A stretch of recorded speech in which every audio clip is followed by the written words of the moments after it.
Useimmissa siimapäissähän on molemmille siimoille oma lokeronsa, jossa ne sitten ovat, ja ne pyörivät samaan suuntaan tässä. Täällä nyt on toisesta siimasta pätkä jäljellä. Otetaan sekin pois, niin ei ole sitten häiritsemässä. Ja kun sitten tätä uutta siimaa ruvetaan tänne laittamaan, meillä on yleensä tämmöisen tyypillinen kuluttajapakkaus on tämmönen noin 5 metrin kela siima. Täällä on yleensä aina paikka, johon tuo siiman pää pujotetaan. Noin, sitä ei tarvi läpi asti. Sen jälkeen lähdetään vaan vetämään tiukalle sitten tähän niin kuin samaan suuntaan kuin se oli aiemminkin. Tätä siimaa voi pyöritellä tähän karkeasti semmonen 2,5 metriä per puoli, tai riippuu vähän paksuudesta, mutta yleensä tämmöiseen isoon siimapäähän menee tommonen 5 metrin kela 2,4 millistä siimaa. Aika lailla kokoon.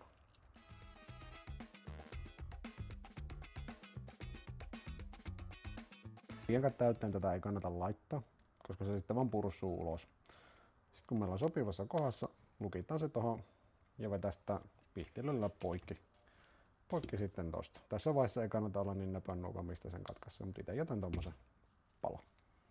Sitten toistetaan sama toiselle puolelle yksinkertaisesti.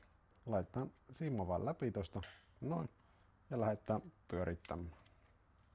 Alussa voi vähän toisella sormella tukea tuota alkusiimaa, niin ei tule löysiä tänne.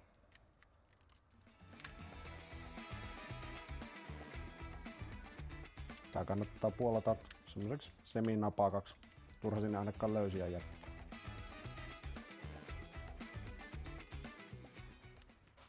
No, nyt pesellä on suurin piirtein saman verran molemmissa. Lanka lukitukseen ja sopivasta kohti poikki. Sitten olisi enää kassaus. Eli kaikissa siimapäissä on yleensä tää jousi täällä, joka sitten vaan tähätään tuohon reikään. Sitten näissä on lukitus jossakin kohti. Tässä se toimii yksinkertaisesti vähän painaen ja pikkusen pyöräyttää.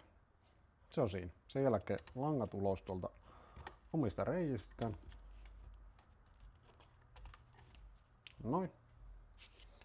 Sitten vaan suojus paikalle, eli nuo klipsut kohdalle.